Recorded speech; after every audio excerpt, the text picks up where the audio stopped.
Hi, welcome to another episode of Through the Web.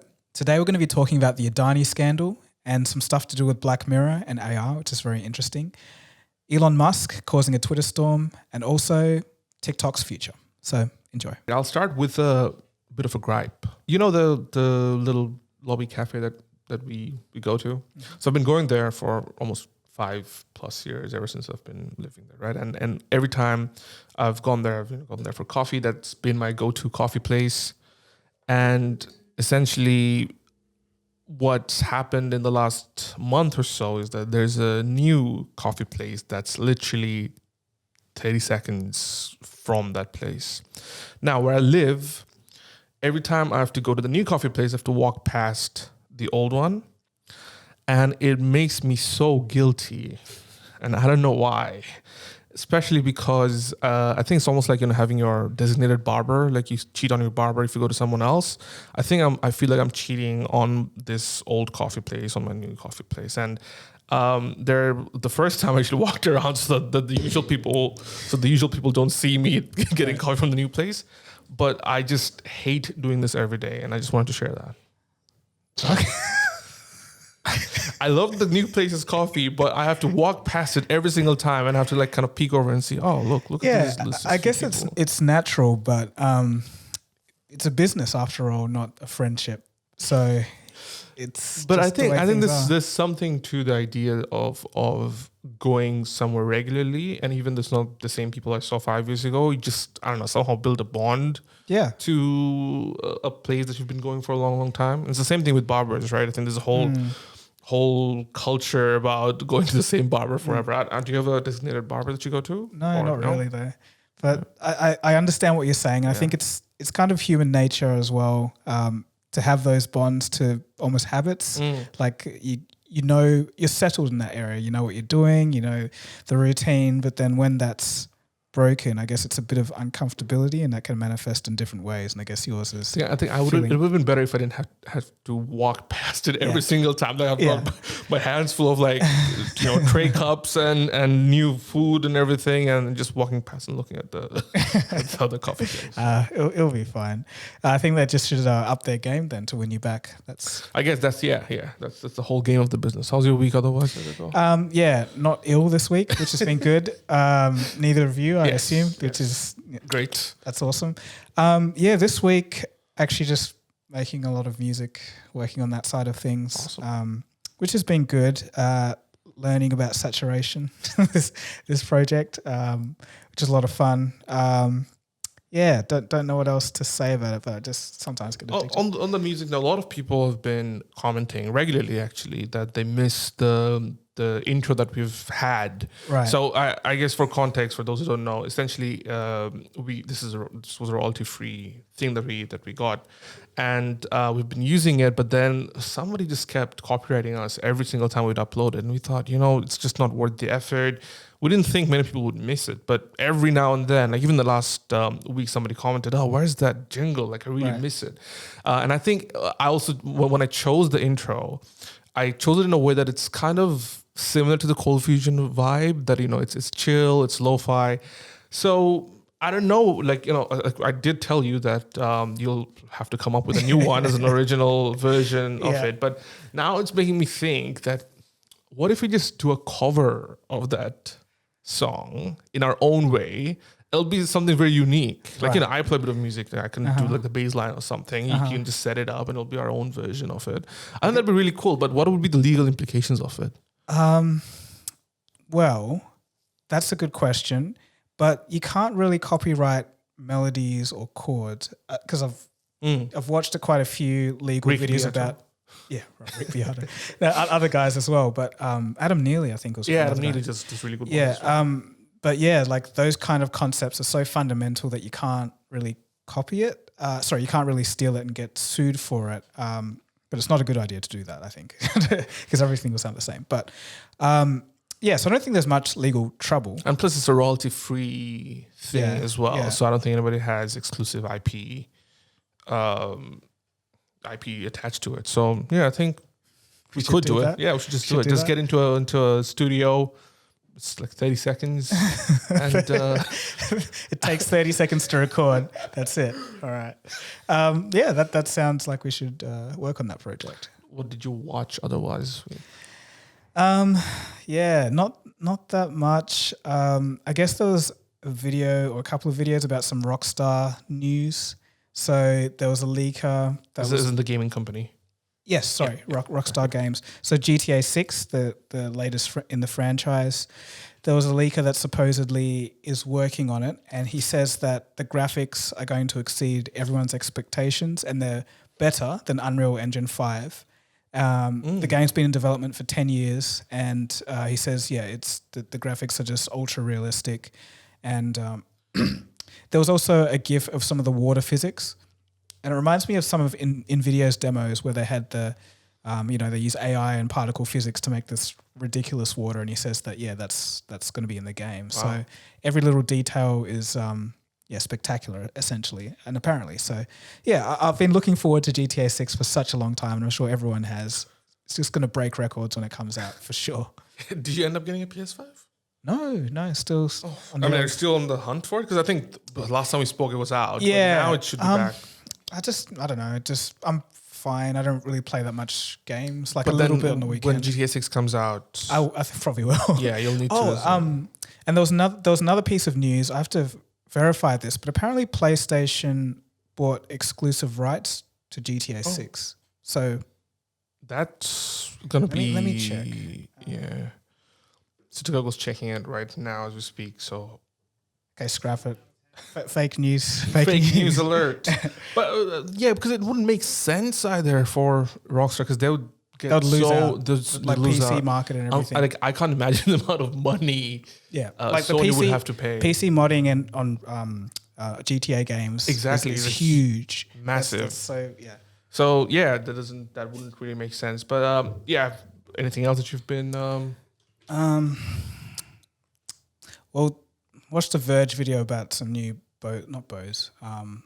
Sonos speakers. Yeah, and apparently they're really good. And the CEO or the guy working on them was making a jab at Apple, saying that they don't do surround sound properly because you have to have like a front-facing direction with, the surround going that way instead of just firing all throughout the room. But I wouldn't know anything about that because I don't have the Apple speaker. Yeah, because the people who are audiophiles, they really they can spend so much money on getting that really nice sound on speakers that are not even like available in the regular, your good old JB Hi-Fis and stuff like that. So I know someone who has his own setup, like spent hundreds of thousands of dollars just to listen to music nicely, with the perfect amps and everything.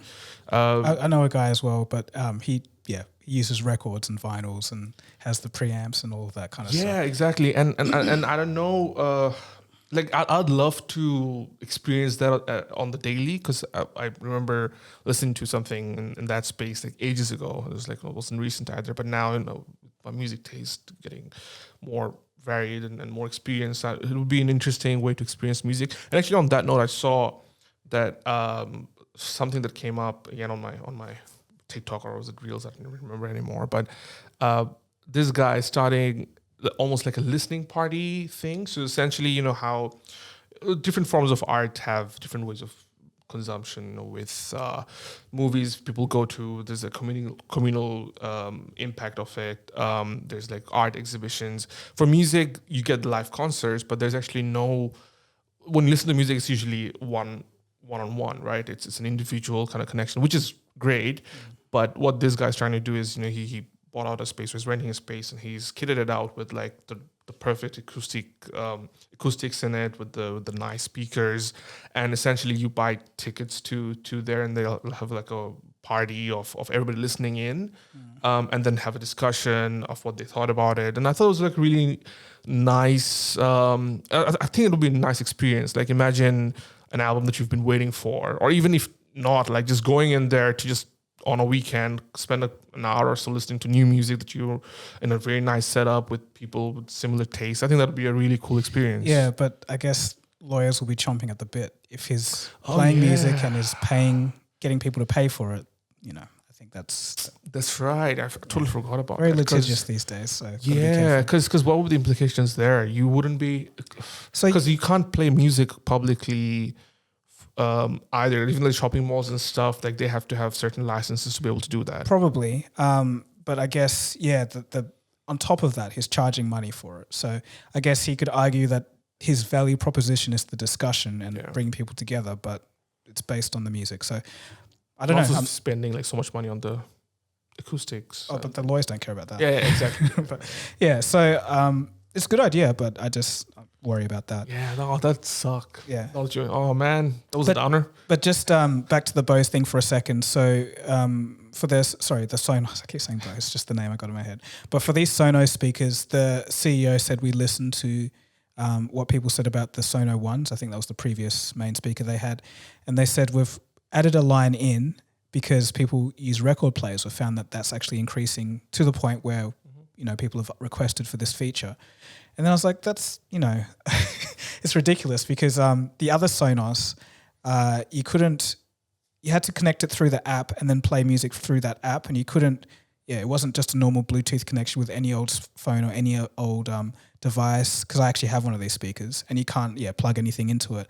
And I've always loved line-in speakers because I just find it gives the freedom to plug whatever you're into, like whatever you want. So for example, if you're mixing a song, you can just plug your laptop straight into that speaker and just see how it sounds like that without exporting it and then, playing it there. So I thought that was a good step. Like it seems like a lot of companies do this. They remove a lot of features and then people like Apple, for example, removing all the ports and everything. Yeah. And then they actually, it's good that they're actually listening. So I thought it was an interesting take on that. I did watch a lot of things actually. My YouTube recommendation is full of people running marathons and their experiences about it. I don't think I've mentioned it to you or anyone else in the podcast, but I have decided to run a half marathon this year. I think it's the first time going on record. So now I actually guess I have to. I can't chicken out anymore. And that's when I found out that I've got that ligament tear on my right ankle. So very annoying, but it's something I really wanted to do towards the end of, or at least middle of this year and prep for it. So I've just been watching a lot of people's experience. And there's actually a whole world of marathon content on YouTube, which I wasn't aware of. The only thing I was exposed to prior was perhaps, Casey Neistat running and a few other YouTubers running as well. But my recommendation is full of people taking up challenges, running. And then you've got the ridiculous ones like, running a marathon on slippers or running the marathon with zero prep and stuff like that. So most of my stuff's been that. But one thing I wanted to talk about today was, do you know about Jim Will Paint It? Have you ever heard of this thing? So this is probably early 2010s when Facebook was, getting more popular. And I don't know how I stumbled upon this person, but this was a Facebook page called Jim Will Paint It. It's like a British guy. And his entire shtick is that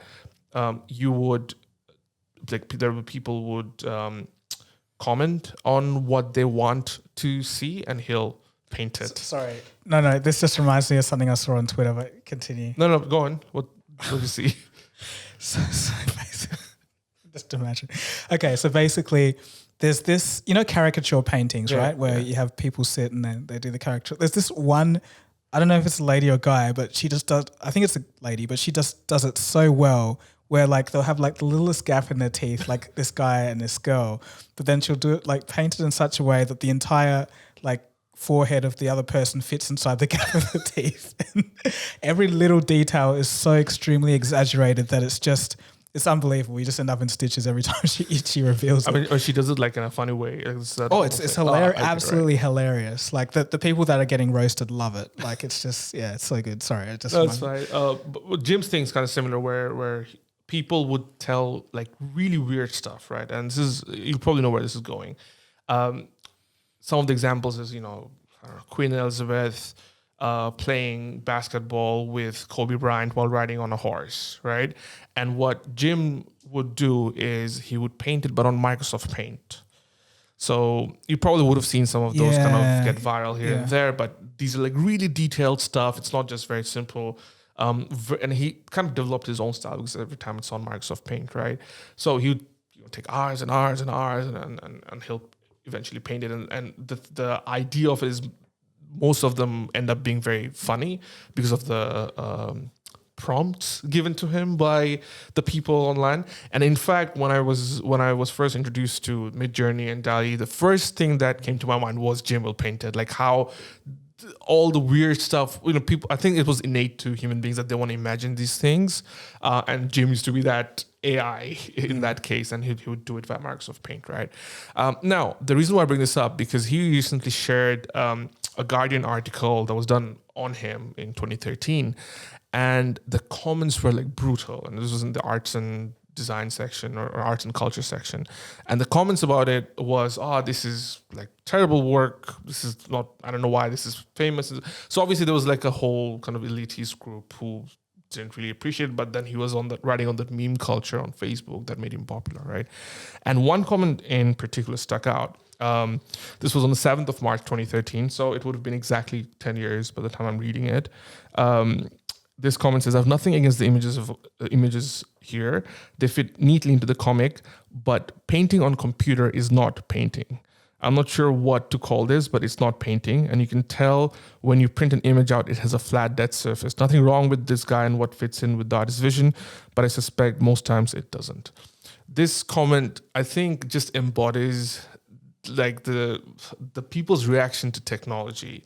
And I'm thinking, what would this guy say about what's happening today, 10 years on, where a human isn't even doing this stuff. Yeah. And you could easily pass off as so many of these things as art or painting and so forth. And here we have somebody, 10 years ago at the height of social media. And I think back then you also had, I think there was a rise of those Wacom pads where you could draw, those anime art and he's just going on saying that digital painting is not really painting because it's done on the computer. Right. It just made me really think about the whole thing and just wanted to share it with the podcast. That this stuff that we're seeing right now, I don't know, 10 years from now, the reaction to these comments could very well be another podcast talking about them 10 years from now and saying, oh, look at these idiots who thought that this wasn't meant to be painting. But I do think there's a stark difference between now and then. So this guy, whoever he is, let's call him Jimmy. So that's the name of God. Can't be Jimmy, just call him Bobby. So this Bobby guy, he's, computer painting has been around for quite a while, and like maybe he's just talking about like the actual definition of the word, like painting. You're not actually painting, but it's still art. It's still a creative process. You're just using a different tool to get it done, but you still use your skill. Whereas I think with AI art, you use your mind to get the prompt, but there's no skill involved. Skill in creating that prompt, yes, but I think that's the main difference. It's actually the labor is done by another entity and not yourself. So I think I guess the argument there also is that a lot of digital painting, you have a lot of aid in that system where picking the colors or picking certain tools. But it doesn't do it for you. It's still skill. Like, yes, you have like a color palette or something, or maybe you could even trace, I don't know, but like, or tracing. That's almost as bad as AI, I'm just saying. But like, I mean, tracing existed in physical life as well. Yeah, right? it did. But like, and people who used to trace also used to get. Yeah, they get. But I think I remember a few videos about artists who like were got tracing. Got caught tracing, and it was like a big thing. So it's like it's even frowned in the art community, like traditional artists. But I just think that that just that division of labor away from the self and to something else. I think that's the major differentiating point. So I don't know what people could say in 10 years that would make us look like Bobby over there. And just on that, like, even though this comment kind of stood out, there are plenty of other comments that was also saying that this is art, right? Like, you can't consider this art at all because it was done digitally. Wrong. I think that's wrong. So, and that's what I mean, right? I think it's getting to subjective elements now, and but I just wonder what 10 years from now would look like in this space, and and what we've been talking about, and all the comments that we've been saying. Do you know what it would look like in 10 years from now? You'd just be like, and and then like your neural thing will like link to the AI, which will create a like documentary video on whatever your thought was. Yeah, like a full length Cold Fusion documentary video. Yeah, all you have to do is just think the thought, and there you go. In fact, if we need to revisit this moment, we can in 10 years' time, but I'll come back to that later. Yeah. Okay. I'll stick to the whole commenting side of things. I just want to discuss a few of the comments on your latest video on Adani. So again, for those who haven't seen it, go to the Cold Fusion channel, especially if you're listening in. Go to the Cold Fusion YouTube channel and you'll see the latest piece by Dagogo on the whole Adani scandal. One comment I wanted to talk about is by ALT. It says that I get the idea that producing such a report could be seen as potentially unethical on Hindenburg's part, but Adani Enterprises' illegal activities are so egregious that anyone not calling them out would have an even bigger ethical issue on their hands, in my opinion. I don't care if Hindenburg made some money out of telling the truth and exposing this family of con artists. And there are a lot of other comments about the whole business model of Hindenburg, where it seems like they only do this research because they could make some money out of it. What are your thoughts on that side of things? Like, does that put a bit of stain on the whole idea of doing it purely because of profit eventually? Well, if you just think about our economic structure, I guess we're in capitalism, but it's kind of corrupted. But in this system, it's very good at incentivizing people to create, do stuff. But when there's things that are for the benefit of the whole society, it's not very good at doing that. So for example, a company that's polluting, there's not really a way, unless you have like some kind of credit system where you have to make them pay for what they pollute or something like that, then that's like a disincentive. But a positive vector doesn't really exist in capitalism to battle those problems. So essentially, if you're going to solve problems with capitalism, you have to actually incentivize that with a profit motive. So I think, you could have some vigilantes out there that will try and call out these crimes and what coffee is, for example. But the thing is, like, I think it makes it so much more powerful for their incentive motive if you actually have like a huge profit motive. So I think it makes total sense. And that's kind of like the calculated, logical look at it. It's not really, is it right or wrong or ethical or non-ethical? I think that's just the way it works. And so it doesn't really change my opinion on what's happening. I think ultimately it's a good thing. So Hindenburg, if they were saying all of this stuff and alleging all of these crimes and it was all false, they'll get prosecuted by the US and it'll be a horrible thing. So there's checks on that side as well. So I think ultimately it's just a good thing if they're not harming anyone and just putting false allegations out there and they get paid for like revealing fraud. I think that's fine.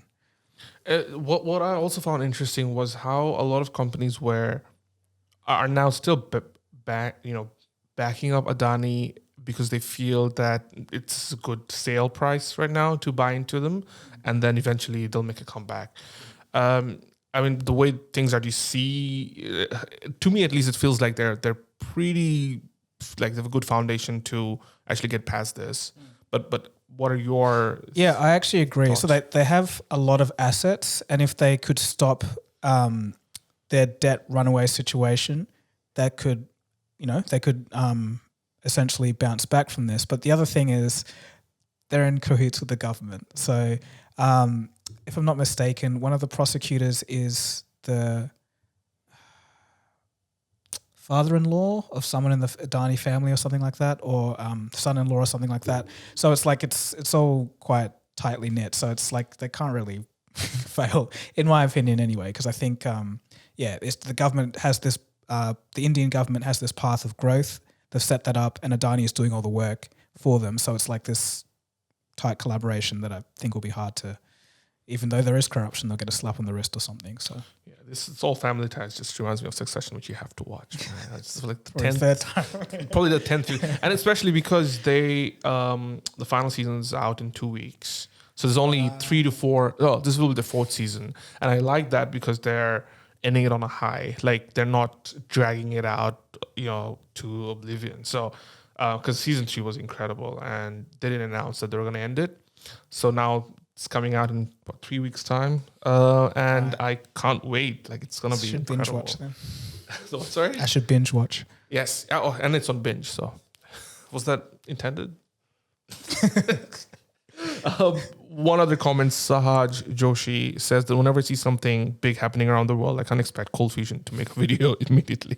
And I brought this comment up because, and of course, I want to talk a little bit about your process because we have a lot of new subscribers from the main channel who actually want to listen to your perspective of or your process behind making these videos. So my question to you is, when you see something that's happening or when somebody tells you something is happening, how soon do you get the urge to make a video, or do you have the urge to kind of make it like, I need to do it like immediately, or do you let it simmer down? Because there's, this Adani story came out maybe mid-Feb, and we're almost in mid-March. Obviously, we've been working on it straight away as soon as we found out about it.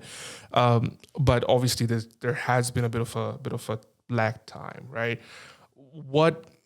What makes these decisions for you to kind of wait or kind of go straight away, unlike the AI ones, which was like immediate? Yeah, I think it's the number one thing is my interest. I think if I find the story interesting, then it's going to be out sooner rather than later. Right. So this AI stuff, like with the whole Google versus Microsoft and OpenAI and, that blunder and all that crazy stuff. I just found that so compelling and interesting. I was like, I got to do this. FTX as well, with the story of Caroline Ellison being in a relationship with this guy and then living in a mansion and having no experience and bankrupting multi-billion-dollar company. I think that's just a wild story. So I was going to jump on that. So I think that's number one. Number two is, I guess, how does it tie in with my audience? Because I get recommended something about some guy, like, I don't know, someone will tell me about some guy who's doing something, but it's like, it doesn't really mean much to a lot of people. And thirdly, I guess, maybe it's just the complexity of the topic. Like Adani was quite a heavy topic versus something where like the AI videos I'd already done ChatGPT, like I knew like what was going on with it. So those are the top three. Yeah, I think that the third point is probably the most important one that decides how soon the video will come out, because the Adani story was very much developing as we were preparing for it, right? As you were writing and thinking about it. So. Yeah, so was FTX as well. That was developing quite rapidly. So the FTX one's interesting because CoffeeZilla actually covered him months and months ago. I don't know if you before this whole like 8-9 months ago, and he was already kind of pointing fingers like this doesn't seem right. So I think there's something to be said about if some random people is giving you some tips. But it's not like this guy's running a massive crypto. It's like some guy who, I don't know, designed some engine and the government killed him. Yeah. But no, I think there's definitely some topics where you do need to kind of sit on them, let it simmer. And of course, like with the current world of just trying to get as many clicks as possible, it drives a lot of negative, or not negative, but misinformation at times as well. So if you sometimes just jump straight away, you kind of miss out on what's actually right and what's wrong, and look at it from an objective perspective versus subjective. So I think those things come into play, and you do that quite well. That's true. But the thing is, like I don't know, like, how do I put this? I don't set out to be a news channel. Like the breaking stories and all of that wasn't supposed to be the main goal. But I think there's just so much going on that it's just, one thing after another. But I do enjoy that. But I think it shouldn't be the whole. Kind of one of the reasons why we did start this podcast was so that the things that we can't cover, or you can't go in deep on Cold Fusion straight away, we can kind of discuss it here, because the Adani stuff we discussed as soon as it came out, the FTX stuff as well, while it was still kind of brewing, we were talking about it. So I guess this is kind of your outlet on those breaking news. Speaking of breaking news, the unthinkable has happened. Mr. Elon Musk has apologized. Oh yeah, I saw that on Twitter. Yeah, on public record. Yeah, so he called up the guy and talked about it. But I don't know. I think his handling of the situation from the get go, he assumed something, and that was it. Like he wasn't you know. Let's kind of give a bit of context for those who aren't aware. So for those who don't know, Haraldur Thorleifsson, I haven't butchered the name.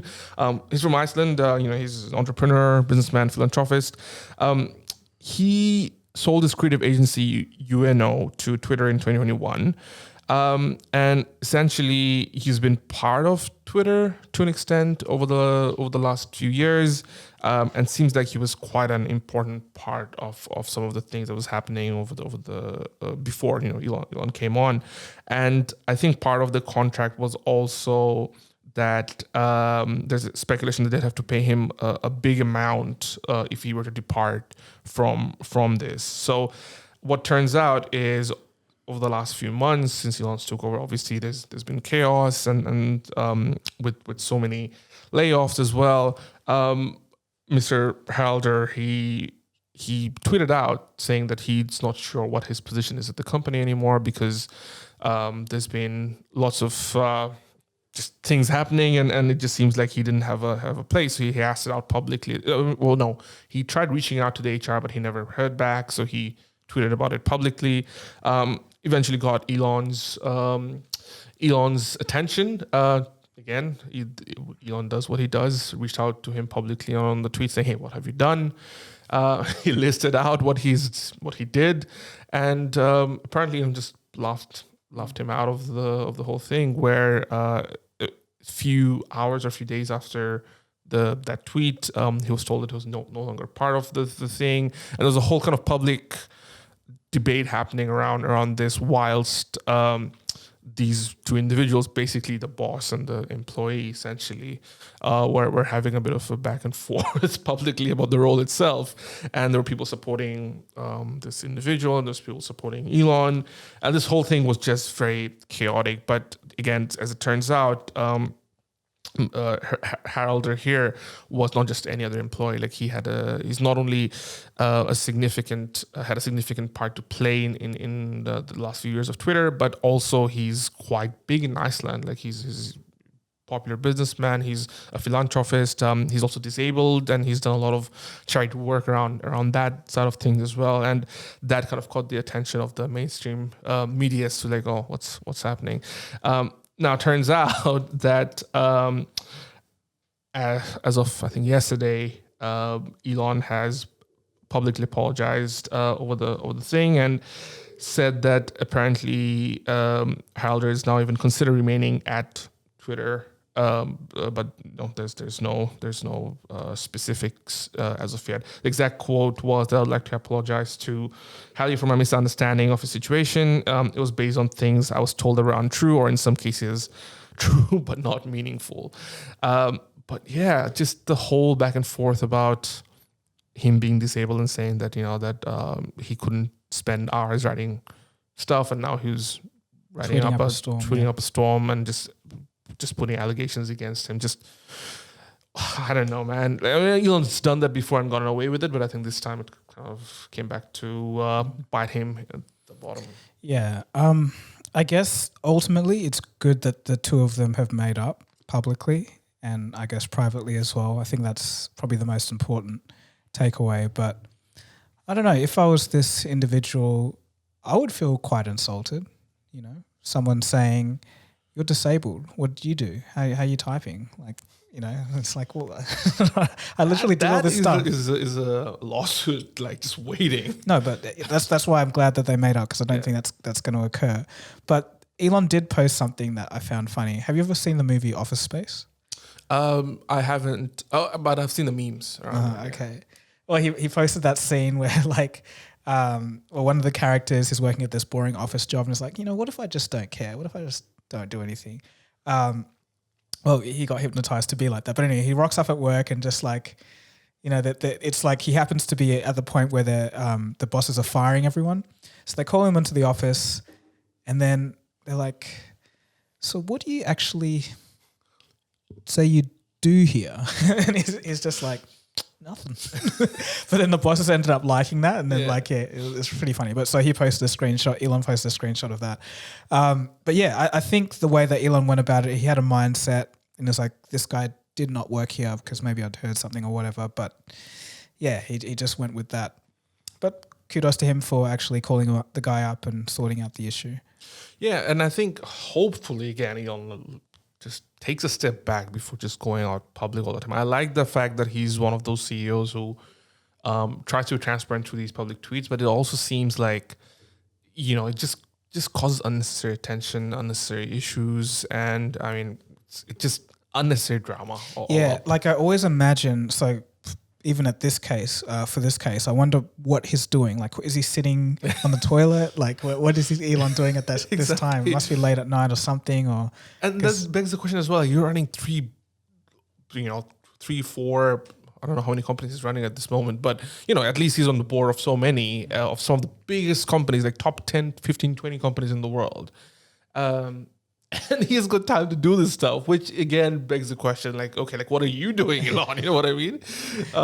And the thing is, I also saw a lot of other tweets come out where a lot of engineers, or not engineers, sorry, a lot of employees at Twitter is just also saying the same thing, that I don't know what my role is. And I don't know if these are fake, but there's one in particular that got viral where somebody's saying, I've just been getting money come into my account because the people who hired me over the last few months, I haven't heard from them. Because they were probably fired in the whole layoff stuff, and I'm just here, and the money just keeps coming onto my account. I don't know if it was fake or not, but there's that tweet got viral. But imagine now, coming back to that again and just trying to, like, it's not really your job either to do that. But again, now, sorry, do you want to say something? Oh, sorry. Like, just speaking of fake, on Twitter, this is totally unrelated, but I saw this tweet and it was a screenshot of a Reddit post, and that guy who's been diving through the dumpsters to find his lost Bitcoin that amounted to like $200 million or whatever. So he finally found it, and it turned out to be Bitcoin Cash, and the amount of money that he spent for like all the excavators and everything put him at $1.3 million in debt. And I was like, oh my goodness. But then, people were saying, this isn't real, it's fake. So it's fake news, man. It gets around. Right.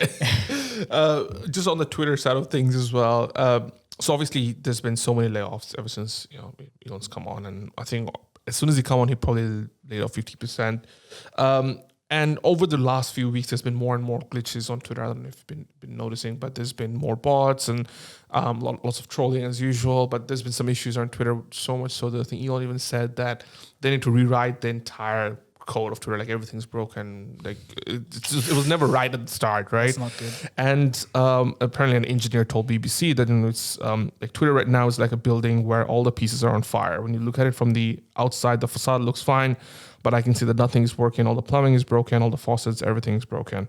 And apparently Elon's just working in the office with 2 bodyguards all the time because there's just people you don't know if they're just going to be mad and just go straight gushing into his office, right? So again, this is just BBC insider reporting. Take it as you want. But the interesting thing of all that is that as Elon's still kind of, because they're still laying off people over the last few weeks, as he's doing that, Silicon Valley is actually taking notice. And obviously it's a big bet that Elon's taking on, and it's a huge risk. But if it does end up working somehow, despite all the glitches and stuff, at the end of the financial year or even towards the end of the year, if it does somehow work, they stay afloat money-wise, and they have a more of a smaller employee base that does all the efficient work, Silicon Valley would be looking at that and thinking, you know what, this is probably the way to go. This is interesting because I actually saw an article yesterday or the day before about a venture capitalist who was talking about Silicon Valley, and he said, all those big tech companies, they just have a whole bunch of employers that aren't doing anything. Mm-hmm. Like he said that. So, Elon might be onto something. Yeah, and in fact, do you know Bill Gurley? He is a veteran. Actually, he's a veteran VC, venture capitalist, and he backed Uber. He was on that Uber Uber drama thing that I told you a few months ago that I saw, Super Pumped, I think it was, yeah. As in, like, his character was in it, and he was very, very, very much involved in the whole Uber stuff. But anyway, he in real life he tweets about these things, about the company he's been involved with, and when Elon decided to take over last year, he was actually quite supportive of it. And late November, when he did take over and he was laying off people, he said that companies are more resilient than what people realize. Like they're way more resilient than people give them credit for, and they tend to find that out when they're at their bottom. And he believes that this thing will turn. And I don't know if he's a big investor in the company, and that's why he's saying it to kind of keep things up. But what that tells me is that there are people still, and people in positions of power still believing that this could really work, no matter how much of these, shitstorms or things take place on the outside, and the media is always on the waiting line just to jump on these stories. So yeah, I think it's going to be an interesting year for Twitter and see how that all pans out. Yeah, agreed. I think it's rocky, but it could go either way, and it has been like that for a long time. But rewriting the whole code base, that's a big gamble. Even Adobe wouldn't do that after so many and again, it could be Elon being Elon, just saying all that kind of stuff. However, my prediction, one of the 5 predictions I had for 2023 was that Elon would leave Twitter as a CEO. But yeah, so what's happening with that? Because he's still the CEO. No, but didn't he say he was resigning? Yeah, and then he posted a picture of a dog and said that he's the new CEO. Oh, okay. So right. Okay. You just don't know. Yeah. But again, one of our predictions was that he was going to leave, and somebody else would do better or something like that. Right. I have to go back to my own prediction to look at that. But yeah, things are going to look very interesting, I think. For sure. One interesting thing I wanted to talk about as well was the new VR app called Vivid. It's basically Black Mirror Dystopia in an app. Yeah. Do you watch a lot of Black Mirror? That's one of my favorite TV shows. Yeah. Oh, wow. So I know the exact episode you're talking about where they can pause time and delete people. That's right. So it's I think it was called The Entire History of You. So where people could access memories through an implant that records everything they see. Now, the technology lets them rewind, zoom in, sift through scenes of their everyday lives. What Vivid does, it's an app that shows you memories that you record on a smartphone, but with the right combination, it can turn into 3D capture as well. Okay, so I saw the trailer. Essentially, it's a guy who is looking at a memory of his wife and child, newborn child, on the couch, and is kind of rewinding it and everything. It's a hologram, but I didn't read about how it was supposedly supposed to work. But that's interesting that they're using a smartphone camera, and you don't have to set up the scene natively in that AR space to view it back. I think that's a very interesting tactic, but it just kind of makes me wonder how well it would work. Obviously, it's going to be using some kind of artificial intelligence to fake a depth map, but it's not going to be as good as LiDAR.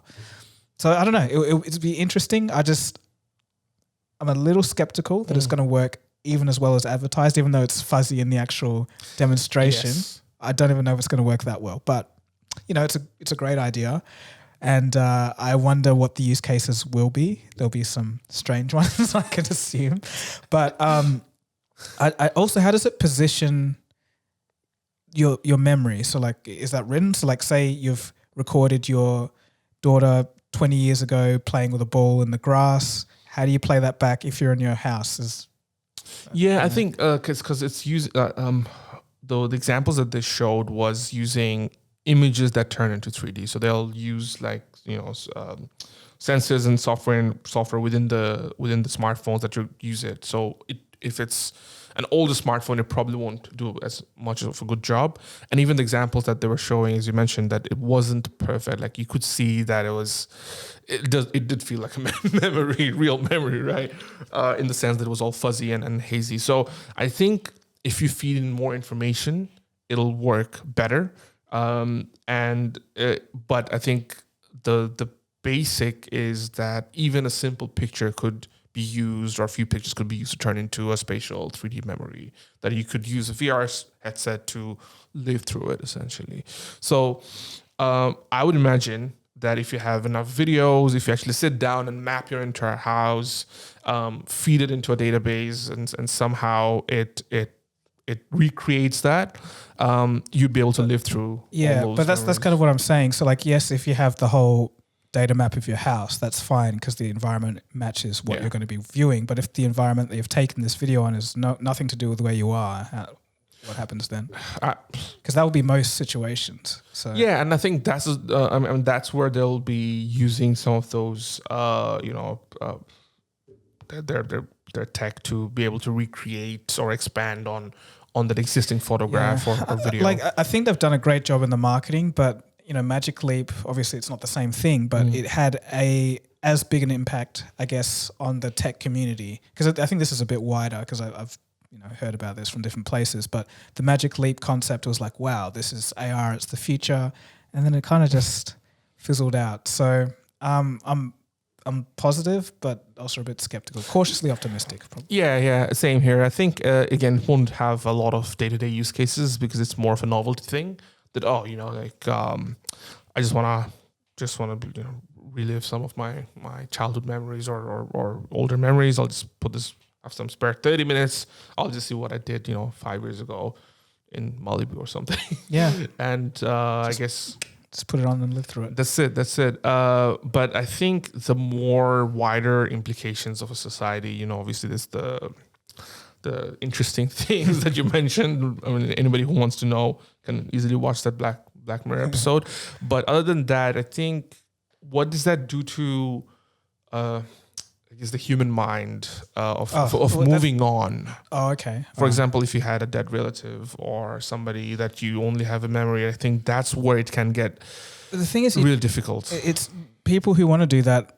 I guess not widely distributed, but they do have the option to do that in a chatbot setting, or you can, if you have enough chats or text with that relative, you can clone them. And there's a separate Black Mirror episode on that as well. Yes, isn't it? There is, and that's what inspired Replica, the AI chatbot. So if people want to do that, they already can. So I don't know if this is any different, but maybe it's so much more compelling that people may want to. And then I guess what you're saying is once they've started this, then there's it just makes more pain. Early stages of this tech, 5 years, 10 years from now, you could literally, I'm assuming, have the entire thing mapped as if it was real, right? Or recreate memories that would be real. So imagine, the whole human process of moving on after someone has passed. It takes grieving, it takes a lot of time of healing. And again, people who've experienced that would be able to judge this better. But I think there will be an element of just being stuck to this. Like imagine if you just put it on and they're there. You're literally strengthening that connection again instead of moving past it or from it. So that's right. I think it's hard, but but there's actually two things here as well.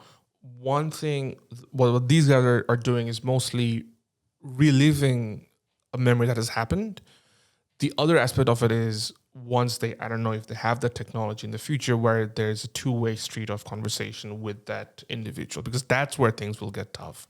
Not so much because you could go back. I'm getting like a little bit of a memory that's already happened, that someone has built dead relative hologram. Yeah, it was in the metaverse that they were working on, and I think we mentioned something similar, probably like the early stages of this podcast. Yeah.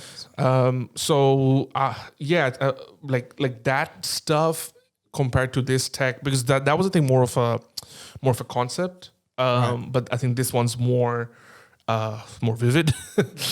So in that case, you're seeing that kind of play out more intently as time progresses. So again, I guess the hypothesis is that a few years down the line, you could have a tech where VR is used for recreating actual memories, and then you have AI for those individuals within those memories to be able to communicate with you using replica.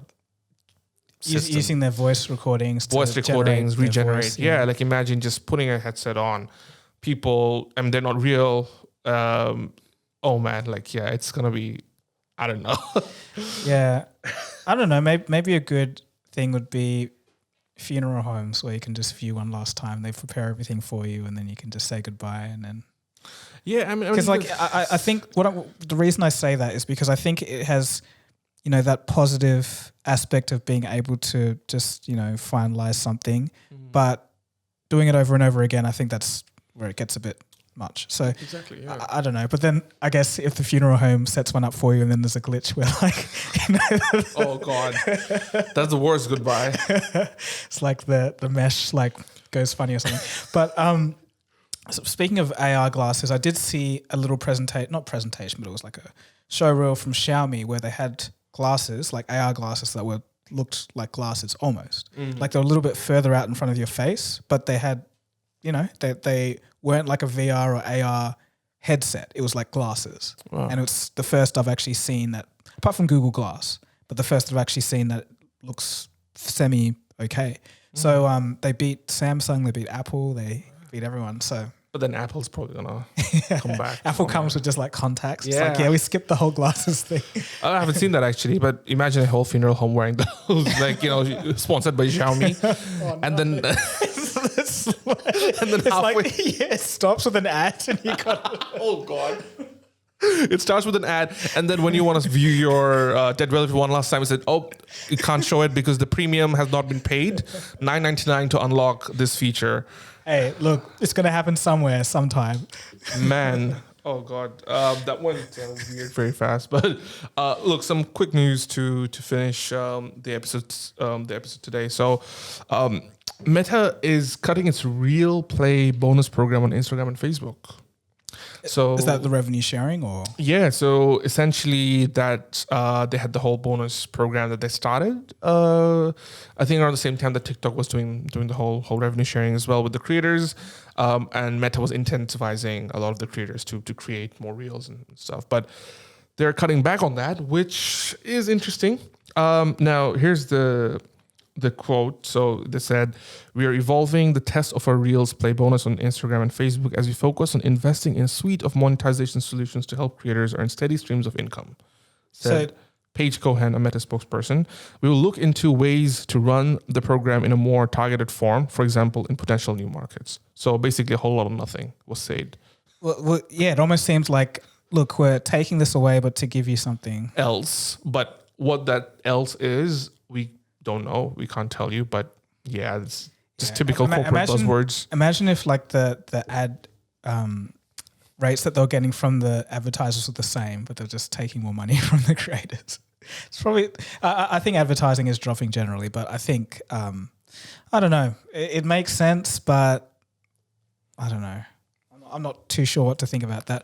But speaking of which though, I went back on Facebook Reels just to have another look, and I'm so amazed. I'm so amazed at how bad these things are.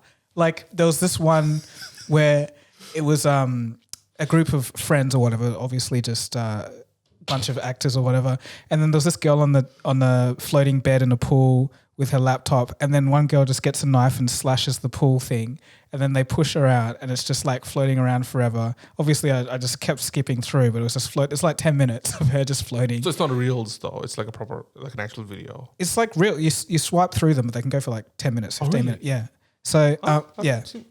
So yeah, she was just floating around and like, oh, she's gonna wake up. She's got like every time I like skipped, they were saying the same thing basically, and then eventually like this pool had like little jets that kind of like streamed out, so they just eventually pushed her because she wasn't sinking, it like deflated and she was still floating, so they pushed her into that to make her wake up, and then everyone's like, what is this? Like this is the dumbest thing.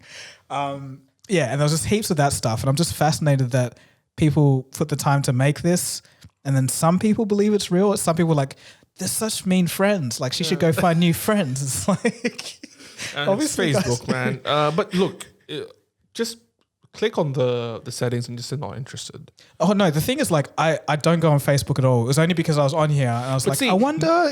Now Facebook's know that you've seen that stuff. That the last time, yeah, I know. I'm all for it. I want the worst of the worst. I'm gonna find the worst video in the world. So this is. Do you think it's worse than the gecko video? They're both on the same level, but I'd say the gecko's worse. That was more annoying. This one was just time wasting. But I feel like, since the last time I talked about the gecko incident, no, hardly anyone knows what I'm talking about.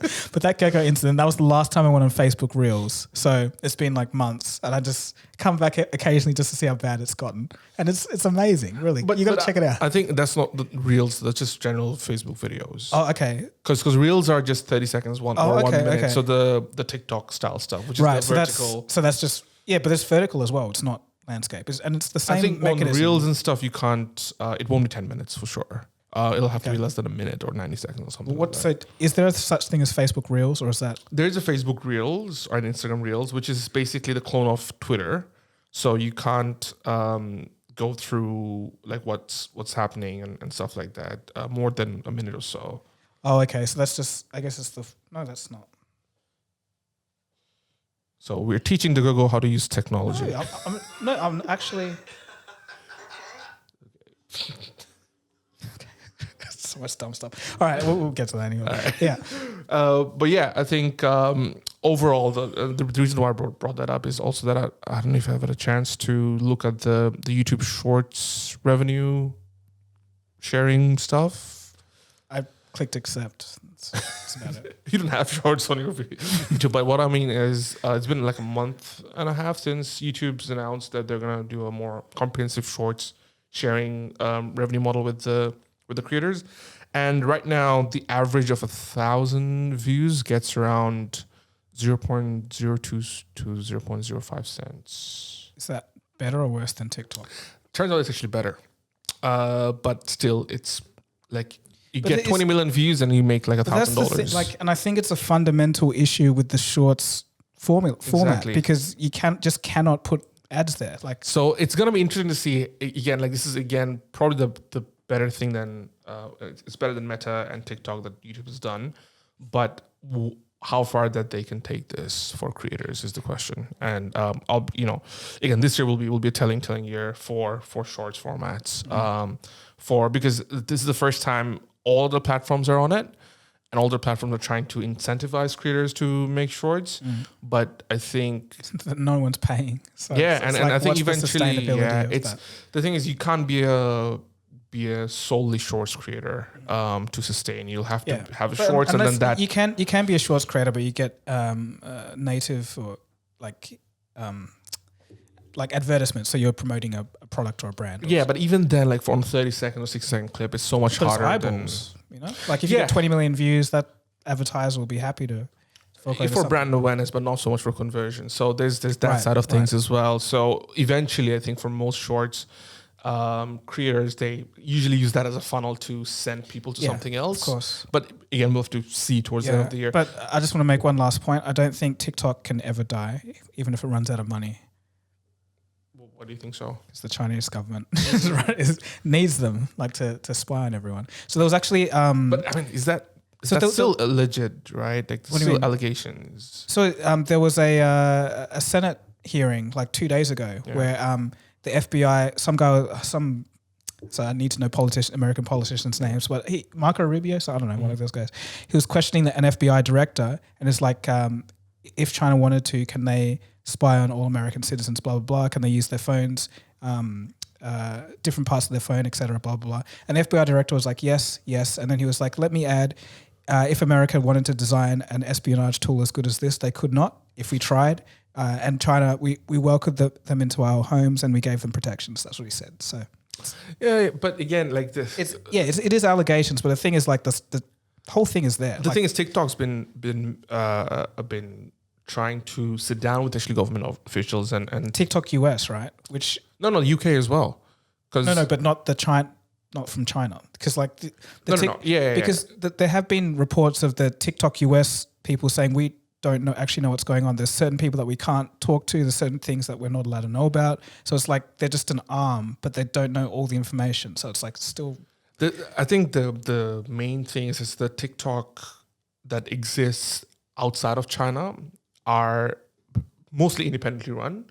The thing is they're owned by ByteDance, which is obviously in China. And the whole problem is that if the Chinese government ever wants information from ByteDance about TikTok, will ByteDance be able to say no? Because right now it's not a direct filter that just No, keeps going. Of course, it's not. But in China, yeah, like literally, there's no such thing as a private company in China. So every there's certain rules. Every company over like 10,000 employees or whatever has to have a direct report to the Chinese Communist Party, and also they have to have they have to all go by certain directives. So it's all set out for each company, and they do what the Communist Party says. So on the US side, yeah, maybe there's like some independence there, but it's just such a small. There's a lot of trust actually to be had there. So it's like we just trust that nothing's going on, so it's okay. But it's literally such a huge opportunity for China. So I'm just saying that I don't know.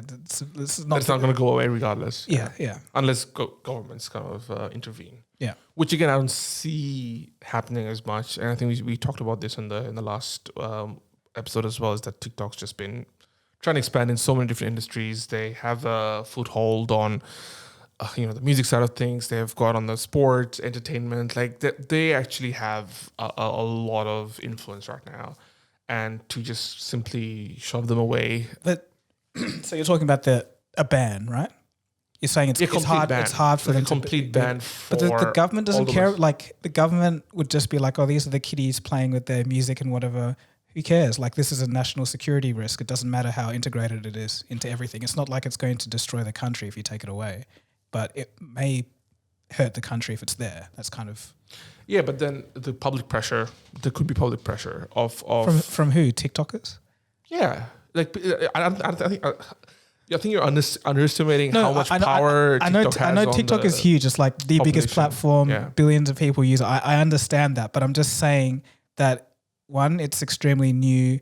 To like, it's the same thing for YouTube. Like, if the government was to ban YouTube, I wouldn't expect there to be any like reason for them not to if it was like in the same situation, because obviously YouTube's my career. YouTube's huge, but I understand that it's not essential for the country.